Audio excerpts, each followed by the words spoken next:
미국의 백화점 왕이었던 존 워너메이커에게 미국 대통령으로부터 연락이 왔어요. 그의 탁월한 경영 솜씨를 가지고 장관직을 하나 맡아달라는 것이었습니다. 근데 그 존 워너메이커는 한마디로 거절하고 말았어요. 대통령이 왜 그러냐고 물었을 때 그는 대답했습니다. 저는 매주일 교회학교 어린이 담당 교사인데 내가 만일 장관이 되어 나라 일에 너무 바빠서 우리의 미래 세대인 아이들을 가르치지 못하면 어떻게 됩니까? 그랬어요. 그랬더니 대통령이 무슨 일이 있어도 교회학교 교사직을 계속할 수 있도록 하겠다는 약속을 하자 워너메이커가 장관직을 수락하게 되었습니다. 그런데 신문 기자가 이 사실을 알고 워너메이커를 만나서 미국의 장관직이 교회학교 교사만 또 못하느냐고 물었을 때 그의 대답이 이러했습니다. 그야 교회학교 교사직은 나의 본업이거든요. 장관직은 지금 부업이기 때문입니다. 내가 일평생 해야 될 교회학교 교사직이 본업이지 한두 해 하다가 말 장관직이 본업이겠습니까? 라고 했습니다. 여러분, 우리가 지금 하나님의 일을 하기 위해 부름받은 성도의 자리, 교회 직분이 그저 한때 잠깐 경험해보는 일시적인 것으로 생각할 것이 아니라 그야말로 검은 머리 팥불이 되도록 일평생 해야 될 본업으로 생각하며 강한 소명감을 가져야 하지 않겠습니까? 요즘 우리나라 의료계가 지금 난리 났습니다. 5대 대형병원 전공의들, 수련의들이라고 하죠. 이분들이 대부분 거의 만여 명이 사직서를 내고 병원을 나오지 않는다. 지금 그러다 보니까 의대생들도 지금 휴학계를 내고 난리지 않습니까? 이건 물론 자기 나름대로들 이유가 있겠지만은 이건 의사의 사명감에 심각한 문제가 있는 거 아닐까요? 환자를 고치고 살리는 의사로서 사명감 문제입니다. 의사들은요, 전쟁 중에도 의사들은 보호하잖아요. 왜냐하면 전쟁 중이라도 그 환자를 살리는 것이 의사들의 역할입니다. 그러니 요즘 우리나라 환자들의 불안감이 얼마나 심각해지냐.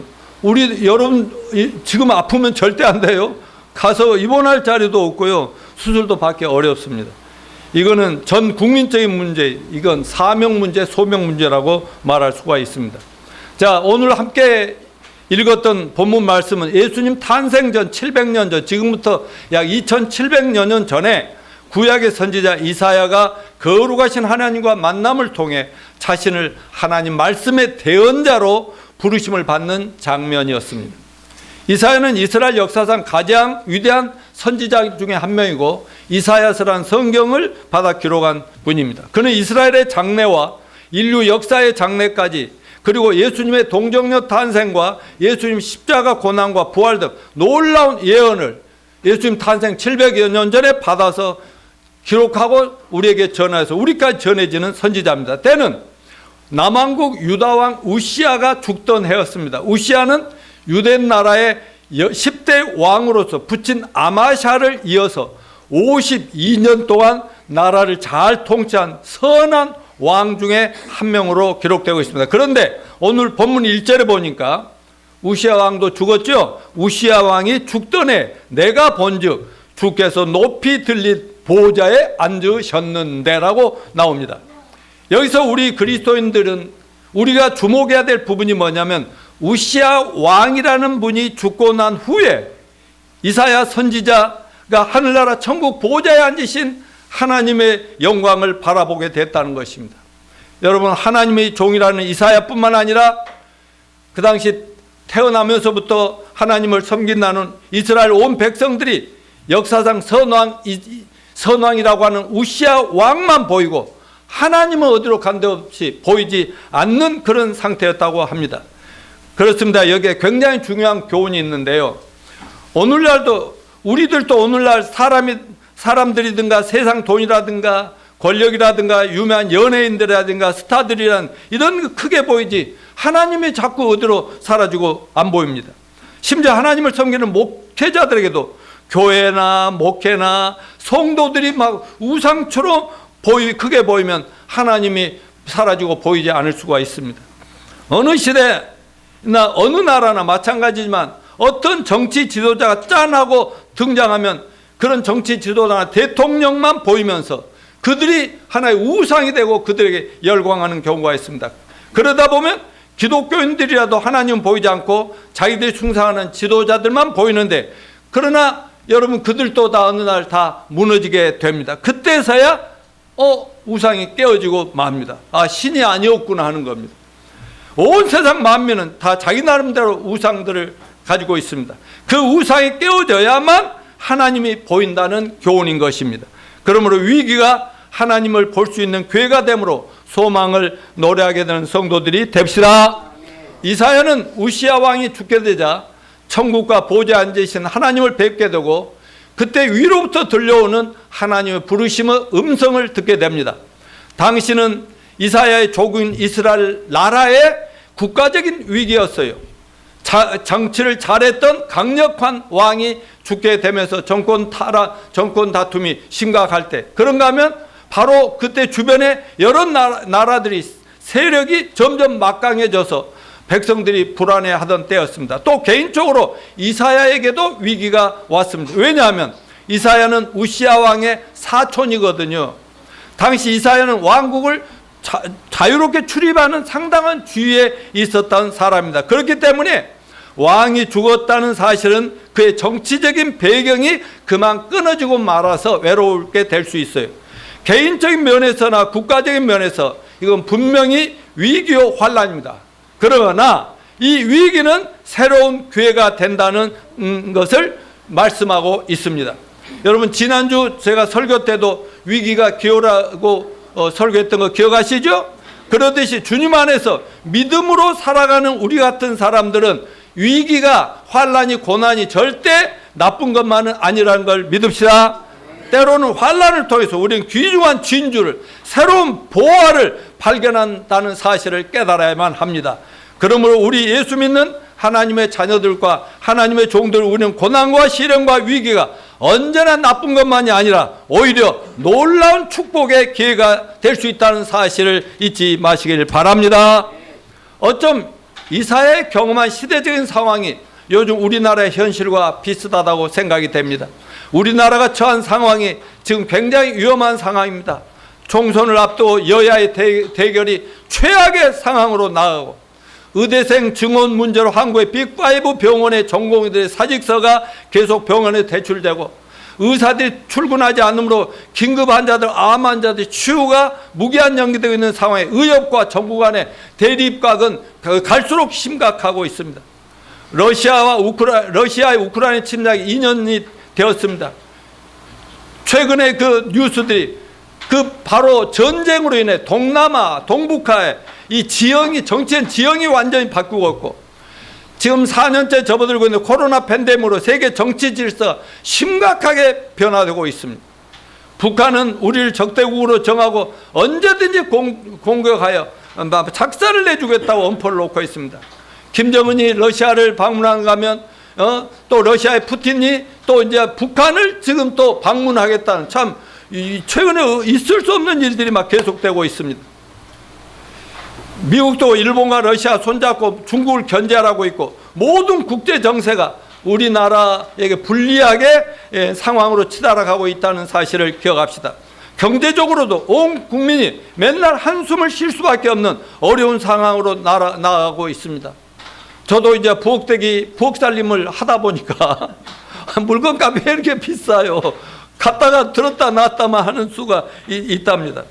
하여튼 이러한 때 우리나라 문제만 아니라 지금 세계 질서가 확 바뀌면서 이상한 인본주의 사회로, 인간이 중심, 신이 되는 사회로 변하고 있음을 보면서 우리 예수님의 재림과 인류의 종말이 임박했다는 사실을 징조로 받아들일 수 있는 저와 여러분이 되시길 바랍니다.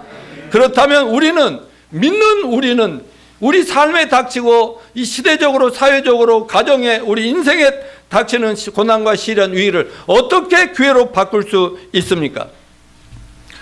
오늘 설교의 초점은 하나님 부르심과 우리의 반응입니다.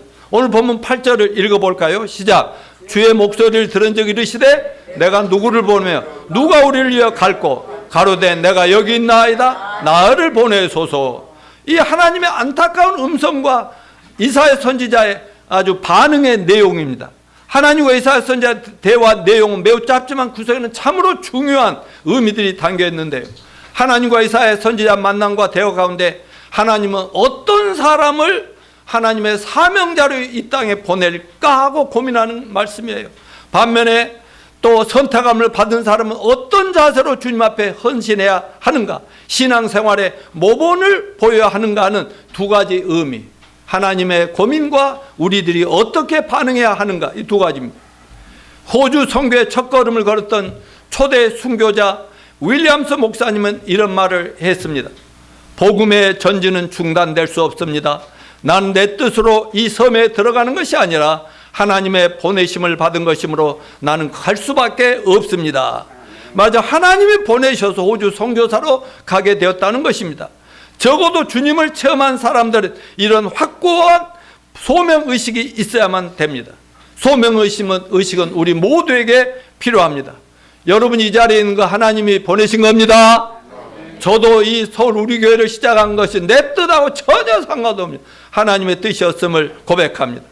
우리가 교회에서 교사로서, 찬양팀으로서, 목자로, 집사, 장로, 권사, 목회자 등 사역자로 섬기든 개인적으로 사업을 하든 직장생활을 하든 내가 무엇을 하든 간에 내가 하고 있는 모든 일은 하나님이 그 자리에 두셨다는 사실을 잊지 마시기를 간절히 바랍니다.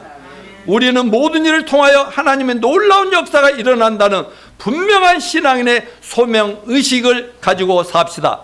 하나님께서는 이 세상에 사람들을 보내실 때 분명히 뜻이 있어서 보내십니다. 그리고 분명히 필요한 사람을 부르십니다. 하나님은 당신이 부르신 그 사람을 사용하셔서 하나님의 거룩과 원대한 뜻을 이루어 가십니다. 그러므로 적어도 하나님을 제대로 믿는 사람이라면, 특히 하나님의 일꾼으로 평생 쓰임받고자 원하는 사람들이라면 반드시 하나님의 소명, 부르심을 확신해야만 합니다. 하나님이 나를 불러서 이곳에 두셨다는 소명의식이 절대 필요합니다. 그러므로 우리 안에 있는 온갖 세상적인 우상이나 우리 영적인 눈과 귀를 가는 온갖 세상적인 것들 다 깨부시고 하나님을 날마다 순간마다 뵙고 하나님의 음성을 순간 날마다 들을 수 있는 저와 여러분이 되시기를 축원합니다. 자, 사실 인생을 살아가는데 가장 중요한 명제가 있다면 무엇을 위해 내가 살 것인가 입니다. 저는 구원받기 전 청년 시절에 가장 큰 고민거리가 뭐냐, 평생 어떤 일을 하면서 살아야 내 인생에 후회가 없고 죽기 전에 내가 참으로 보람차게 행복하게 잘 살다 가는구나 하면서 행복한 죽음을 맞이할 것인가, 이걸 발견하는 것이었어요. 그냥 어려서 청소년 시절부터 이런 생각이, 그냥 잘 먹고 잘 살다 죽으면 되는데, 이게 철학적인 고민을 많이 하며 그 해답을 찾기 위해서 젊은 날에 얼마나 몸부림치고 애썼는지 모릅니다. 그러나 이 세상에 어떤 종교에서도 어떤 책에서도 사람들을 만나서도 해답은 찾을 수가 없었습니다. 그러나 기억하시죠? 몇 년도 몇 월 며칠? 1979년 4월 11일 에서 예수님을 처음 만남으로 구원받으니까 하나님이 얼마나 나를 기다리고 부르셨는가 하는 것을 확신할 수가 있었습니다. 그것은 바로 내가 주님을 만나 평생토록 하나님이 나를 통해 사시고자 하는 일이 있었다는 이런 발견입니다.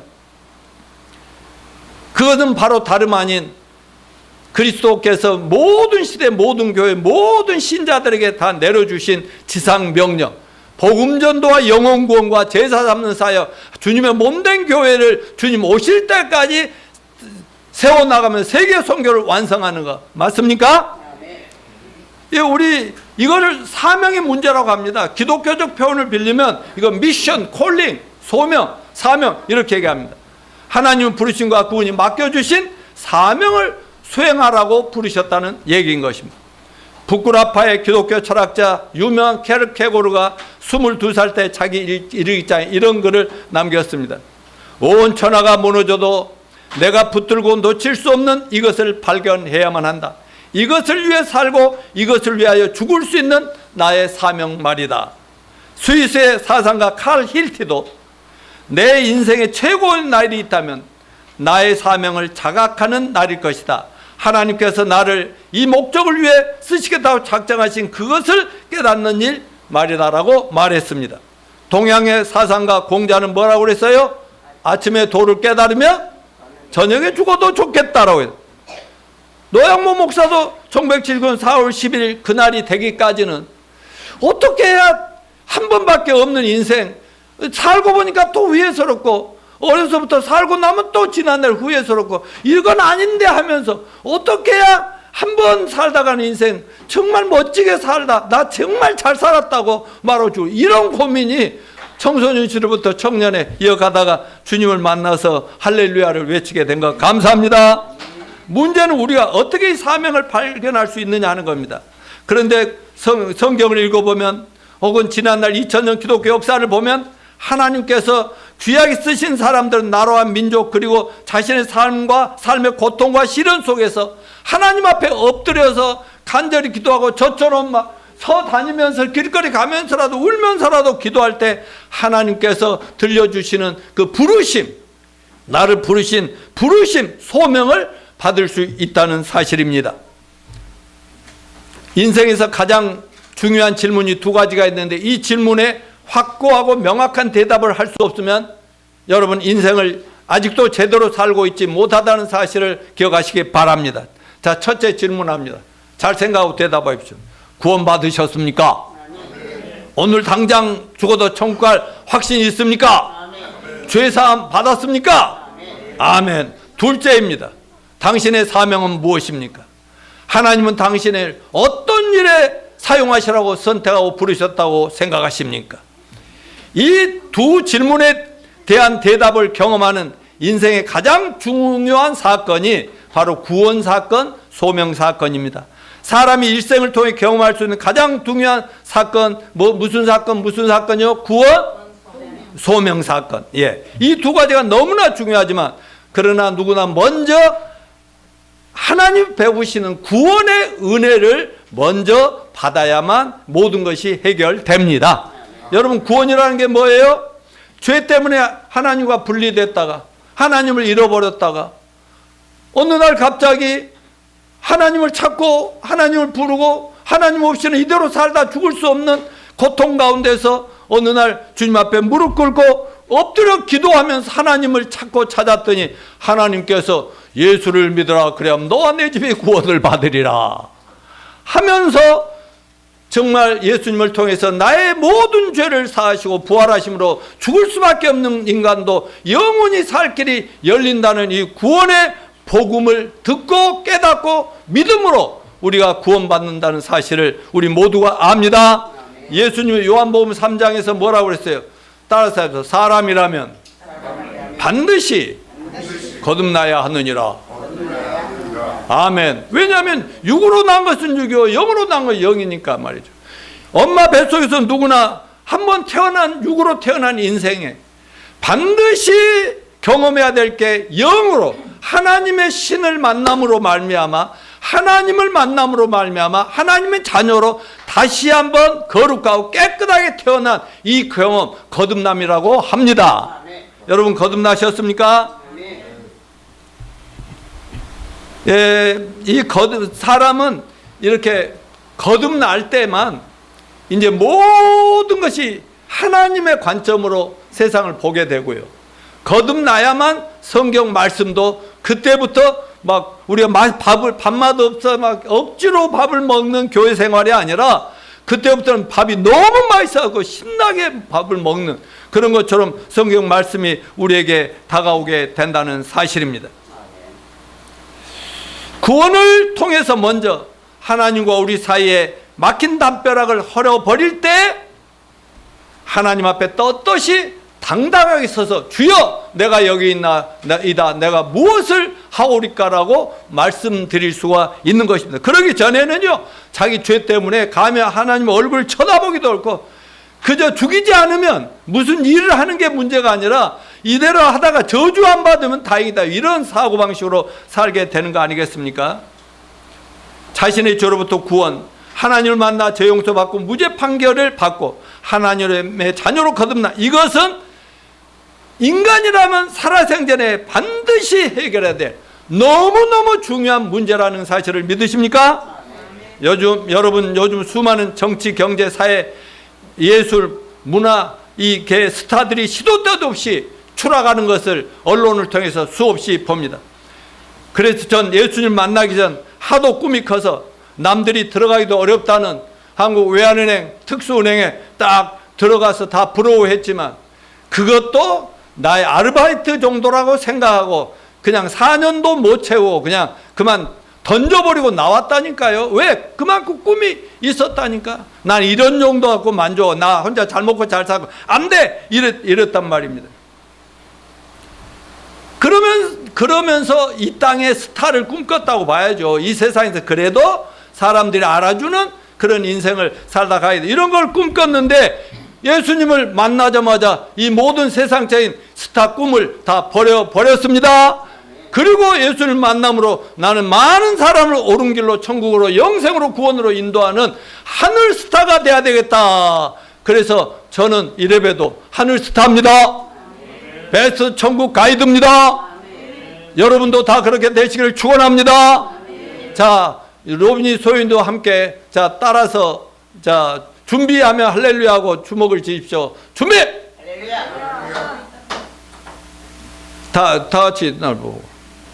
여기 이 학자님은 안 하시네. 주먹 준비. 난 이래봬도 베스트 천국 가이드 영원한 하늘 스타다. 아멘. 그렇게 되시길 바랍니다. 그런데 구원과 소명 사건은 동시적으로 일어날 수도 있고 어떤 사람은 구원받고 나중에 일어나기도 하고 소명도 모르고 살다 죽는 사람도 있습니다. 근데 바울은 예수 믿는 바울은 바로 그 구원과 동시에 소명까지 동시에 와버린 케이스입니다. 예수 믿는 사람들 체포하러 가다 바울은 초자연적으로 하늘에서 사울아 사울아 이놈아 하는 음성을 듣고 탁 말에서 떨어져 무릎 꿇고 그때부터 하나님 앞에서 영광스러운 예수님 앞 자기들이 죽였던 예수님이 하늘에 등장하자 거기에 무릎 꿇고 회개하고 돌아서서 예수님을 구주와 주님으로 영접하고 그 자리에부터 가족과 민족과 모든 세상적인 다 버리고 하나님이 이끄시는 대로 다니면서 특별히 이방 나라에 유대인이지만 너는 전 세계 만방에 하나님을 떠난 타락한 인류를 구원하라는 선교사로 부름을 받았다는 사실입니다. 저와 제 아내의 경우도 그렇습니다. 1979년 4월 11일 20년 이상 교회를 다녀도 제대로 깨달아지지도 믿어지지도 그러므로 변화되지도 않던 제가 예수님의 십자가 죽으심을 통한 내 죄사함과 그분의 부활을 내가 믿음으로 구원을 받고 영생을 얻고 하나님을 만나고 딱 나니까 그 순간적으로 복음 전파에 헌신하고 맙니다. 그 즉석에서요. 내가 구원 받고 출석하게 된 그 교회 목사님이 교회 성장을 위해서 너도 이제 구원 받았으니까 열심히 전도하고 사람들 많이 데려와야지 이런 말을 하기도 전에 교회 가기도 전에 주님이 내 안에 오시니까 저절로 사람들이 보입디다. 약국에 드나든 사람, 길거리 만나는 사람, 우리 가족, 형제, 자매들, 교회 다니는 우리 동생들 전부 보니까 전부 그 속에 더러운 죄들이 보이고 죄 때문에 속상하고 고통받고 괴로워하고 실행하고 고난 속에 빠져들어가는 그 인생들의 미래가 보이니까 견딜 수가 없어서 그냥 만나는 대로 전하게 됩디다. 아멘요. 그래서 그 순간부터 내 와이프 먼저 전도했고 그리고 내 형제 자매들 부모들 다 구원시키고 내가 어디를 가든 언제 어디서나 무엇을 하든지 간에 저 인간 어찌할꼬 하는 그 마음이 내 마음이 아니라 주님이 나를 갈구시는 그 마음 때문에 이렇게 여기까지 오게 된 걸 진심으로 감사합니다. 여러분 구원은 반드시 주님 앞에 자신의 추한 모습부터 봐야만 제대로 구원이 옵니다. 거룩하신 하나님을 만난다는 것은 죄인들에게 두려운 일이죠. 거룩하신 하나님 앞에 서면 상대적으로 거룩하지 못한 나 자신을 발견하게 됩니다. 이것이 이사야 선지자의 체험입니다. 이사야는 저 천국에 하나님이 지은 성전에 들어가자마자 천사들의 찬양 소리를 들었어요. 이 땅에 있으면서 천사가 그냥 그의 눈을 들고 그 영혼을 들어서 천국을 보여줬다고요.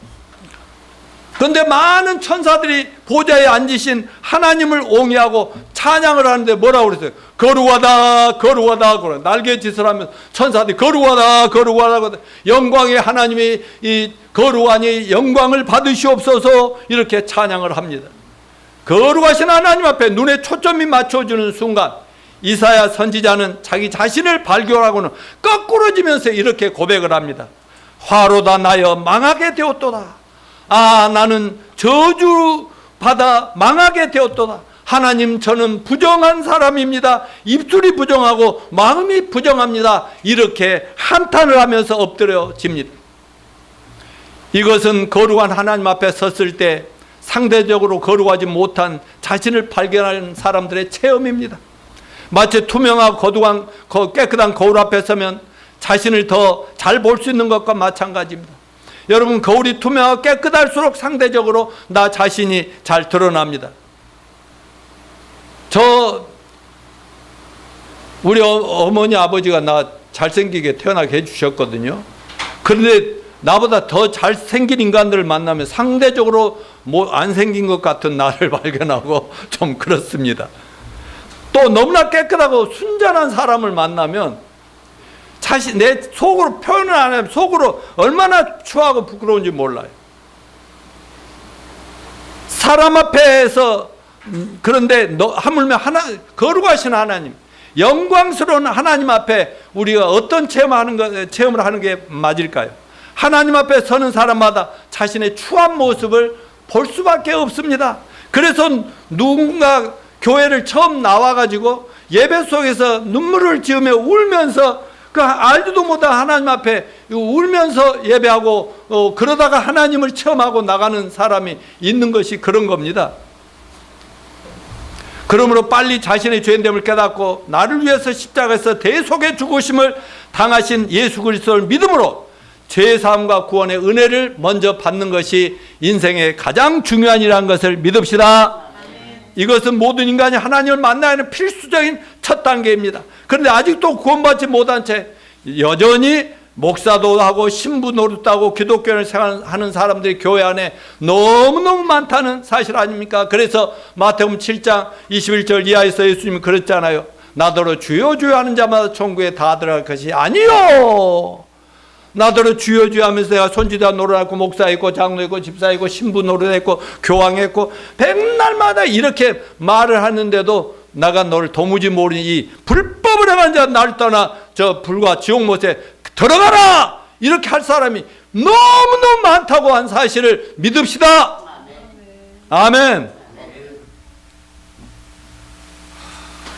그러니까 그냥 직업적으로 제가 만나는 40년 동안 만나는 목회자들 중에는요, 어쩔 수 없어서 그냥 신학교로 간 사람들도 많아요.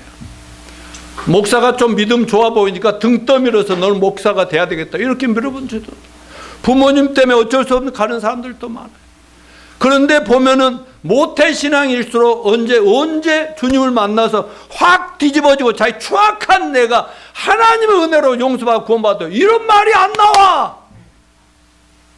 불 받았다는 얘기도 나오고 별 얘기 나오는데 이런 예수님이 왜 죽으셨고 부활했는 이걸 만나니까 내 추악한 죄 때문에 도저히 되는 안 돼서 회개하고 예수님 만났더니 하나님 용서를 해 주시더라. 그 뒤로부터 나는 무죄거든 깨끗하거든 의롭게 되었다고 이렇게 간증하고 고백하는 사람이 너무 없더라 이 말씀입니다. 여러분, 그래서 신학교 들어가는 사람들 두 가지 꼭 신학교에서 요구하는 게 있어요. 구원 간증문 분명히 써라. 두 번째, 소명 간증문. 구원 간증, 너는 언제 어떻게 어디서 무엇을 어떤 식으로 구원의 확신을 가졌는가, 이거 분명히 해야 목사를 하지. 제대로는 신학교라면 이런 거 한다고. 두 번째는 뭐, 너 언제 하나님이 너보다 목사라고 하더냐. 아니, 성도 그냥 일반 성도 하면서도 뭐 할 수 있고 다른 거 다 할 수 있는데 왜 넌 목사가 돼야 할 특별한 선교사로 부른 뭐 분명한 어떤 영적 체험이 있느냐. 이런 두 가지 이게 분명한 것입니다. 여러분, 하나님은 구원받은 거룩한 종들을 사용하십니다. 하나님 나라에는 큰 그릇도 있고 작은 그릇도 있어요. 작은 그릇도 작은 그릇대로 소중합니다. 제가 아까도 얘기했지만 남편이지만 주부처럼 부엌대기 역할을 지금 한 지가 수년이 됩니다. 그러다 보니까 막 이렇게 막 물통에다 쌓아놓고요. 이미 더러워진 그릇은. 그리고도 새 것만 빼서 새로운 준비를 합니다. 근데요, 큰 그릇만 쓰는 게 아니라 작은 것도 쓰고요. 근데 어쩔 때 초장을 찍어 먹어야 할 때는 큰 그릇에다 초장 뿌려요? 안 되죠. 조그만 여기다가 초장 뿌려가지고 그래야 모양새가 있고요. 그러니까요, 우리는 크고 작은 그릇이 문제라 필요한 대로 다 쓰임새가 있게 만들어졌는데 그땐 더러운 그릇은 쓸 수 있어요, 없어요? 그러니까 맨날 설거지하고 버리고 하는 게 왜 그렇게 일이 많은지. 여러분, 하나님이 쓰시지 못할 사람은 없지만 단 한 가지, 더러운 인간은, 아직도 죄 속에 빠진 인간은 사용할 수가 없습니다. 그래서 깨끗해져야 합니다. 그래서 하나님은 어떤 사람을 쓰시기 전에 하나님의 거룩하심을 보여주심으로 자신들의 추악한 죄를 보게 하고 죄를 회개하고 엎드려져서 주여 나를 용서해 주시고 고쳐달라고 이렇게 기도하고, 그래서 구원을 체험하고 깨끗함, 용서함을 체험한 사람들을 하나님이 불러 쓰신다는 사실을 저는 확신합니다. 이사야가 나는 더러운 죄인으로소이다 이렇게 하며 회개하며 참회를 한 순간 하나님은 천사를 보내 어떤 선언을 했어요. 6절 이하를 같이 읽어봅시다. 시작. 때에 그 스라베 하나가 화조로 단에서 취한 바 핀 숯을 손에 가지고 내게로 와서 그것을 내 입에 대며 가로되 보라, 이것이 내 입에 닿았으니 내 악이 제하여졌고 내 죄가 사하여졌느니라 하더라. 뭐요? 그 숯불을 이렇게 짚는 그 부직갱이라고 그러나? 화저. 그걸 옛날 말 뭐라 하지? 뭐 불 짚는 거. 부직갱이. 부직갱이. 이걸 불이 막 뜨거운 걸 가지고 제가 잘못했습니다. 이 더러운 죄인 하나님을 감히 쳐다볼 수도 없으나 그랬더니 천사가 스랍이 딱 와가지고 부직갱이 불을 딱 들더니 그 입을 지져버려.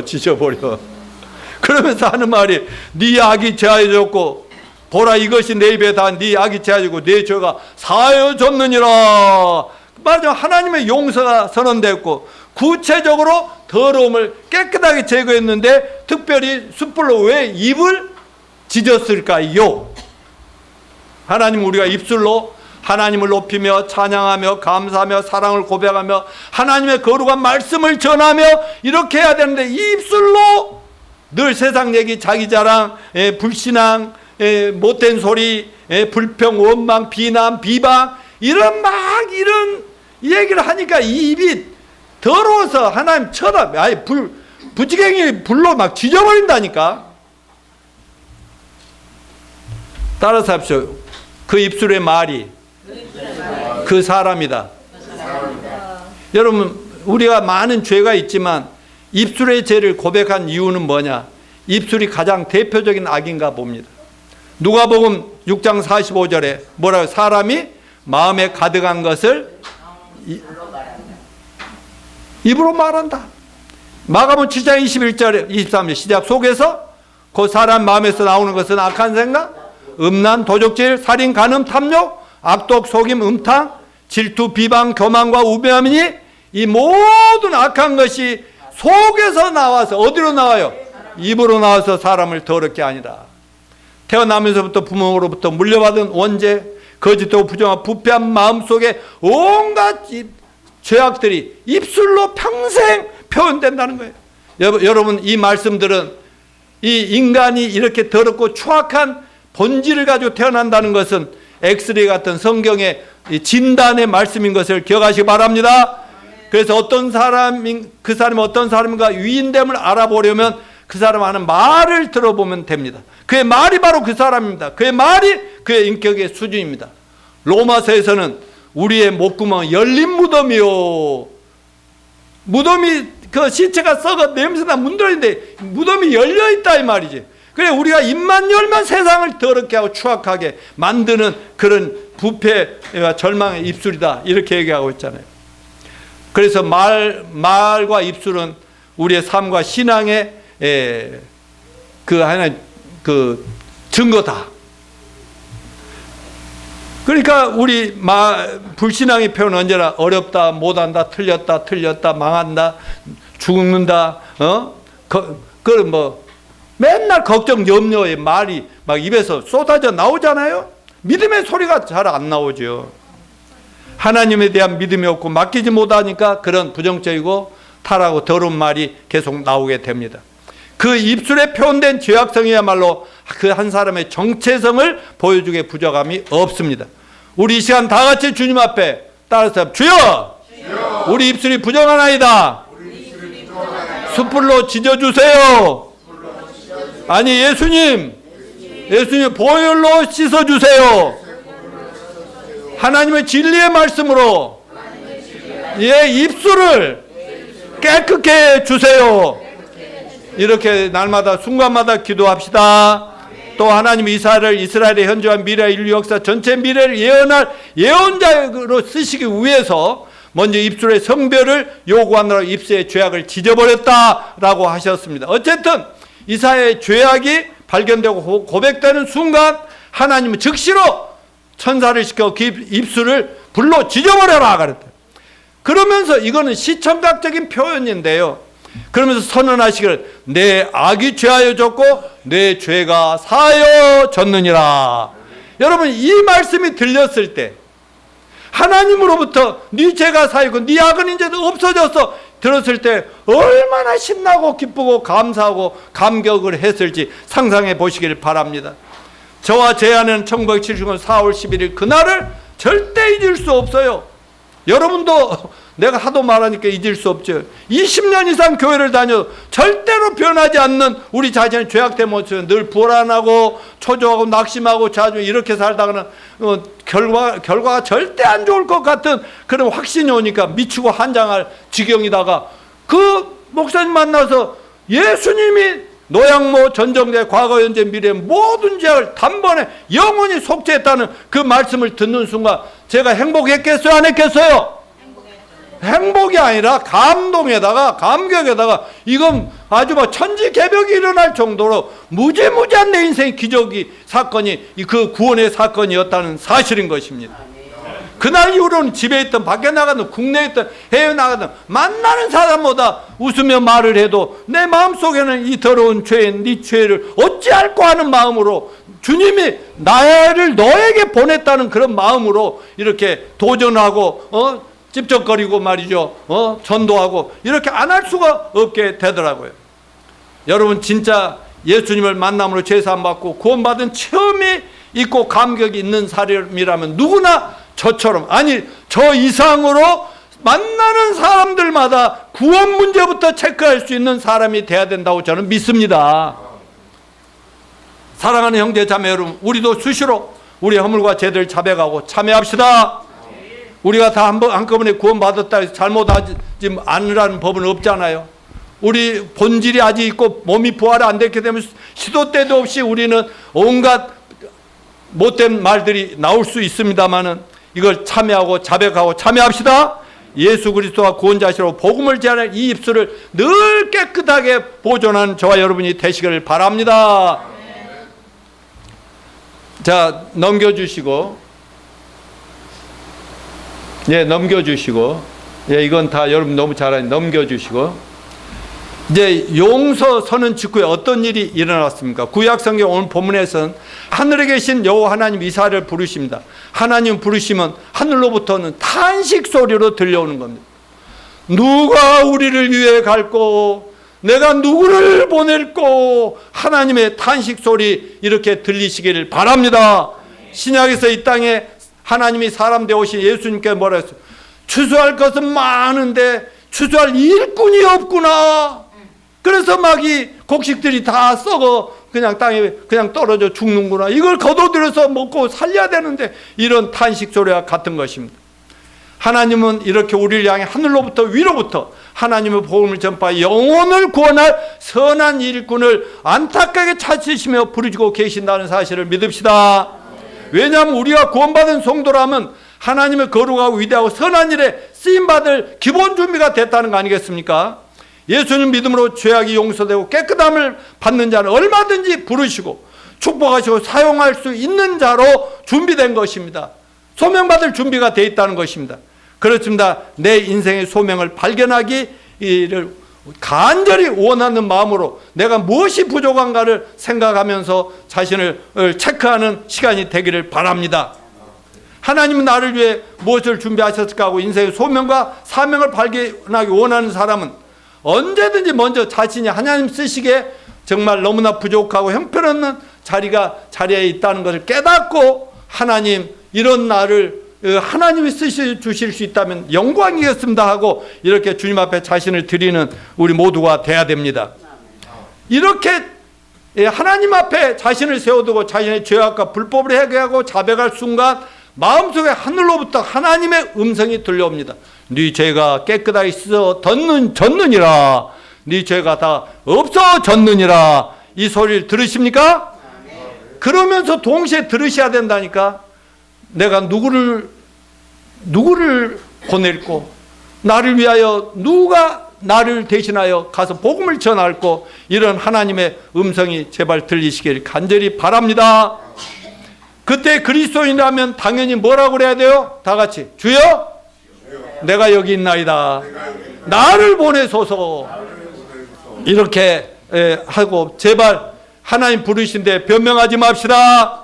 저는 아직 어려서요. 아직 믿음이 모자라서요. 바쁜 몸이라요. 저는 가난합니다. 무식합니다. 저는 너무 늙어서 못합니다. 저는 가족을 먹여서 살렵니다. 돈 좀 더 벌고 할게요. 직장생활이 바빠서 사회 바빠서 가정 형편이 여의치 않아서 남편이 믿지 않아서 어렵습니다. 아무개는 잘할 것 같은 거 다른 사람 생기고 나는 다른 일 할게요. 여러분 이런저런 핑계 대지 말고 여건이 허락한 만큼 저 직장생활에 바쁘신 분들 잘 들으셔. 날마다 순간마다 직장일 금해주고 하라면 그 쫓겨나죠. 그러라는 것이 아니라 마음속에는 어찌할꼬 하면서 그 동료들 또 주변에 있는 사람들 간절히 기도하다 보면 반드시 기회가 온다는 이 사실 잊지 맙시다. 결론을 맺습니다. 사랑하는 형제 자매 여러분, 여러분은 예수님을 나의 구주와 주님의 영접함으로 죄사함과 구원의 확신을 가졌습니까? 그렇다면 이미 하나님으로부터 복음 전파, 제자 삼는 사역과 교회 세우고 하나님 나라를 세우는 일에 부름받은 것을 믿으십니까? 만일에 난 목사 아니고 전도사 아니고 신학도 안 했으니까 난 아직 부르신 게 아니라고 자꾸 변명 늘어놓지 맙시다. 제가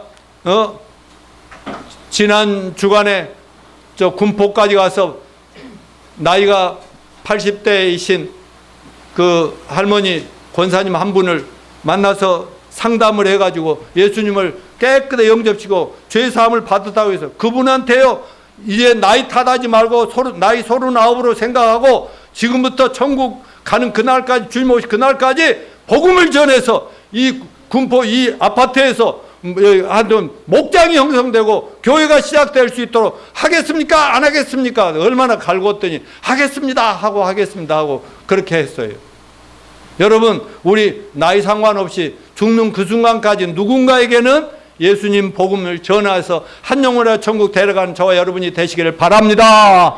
그리고 우리가 오후에 지금 연초에 공부하고 있는 T40 영혼 구원 제자 훈련 이것들을 잘 익혀서 1년에 한 명이라도 좋으니까 제발 한 사람은 붙들고 복음 죄에 대해서 또 이렇게 되면 심판에 지옥 간다는 것을 경고하면서 이렇게 하면 죄사함받고 구원받는다고 예수님을 영접시키는 거 한 번이라도 제대로 해보시길 바랍니다. 이걸 하면요 너무 신나고 보람되고 너무 새색시가 애 낳고 첫 애 낳고 너무 기뻐하는 것처럼 좋아할 수밖에 없다는 거 여기에 초점 맞추고 그 외에 다른 것도 뭐 필요한 일은 다 하셔야 되겠지만은 이 한 영혼 구원에 최선을 다해서 근면에 다 12명의 제자를 삼으시기를 축원합니다.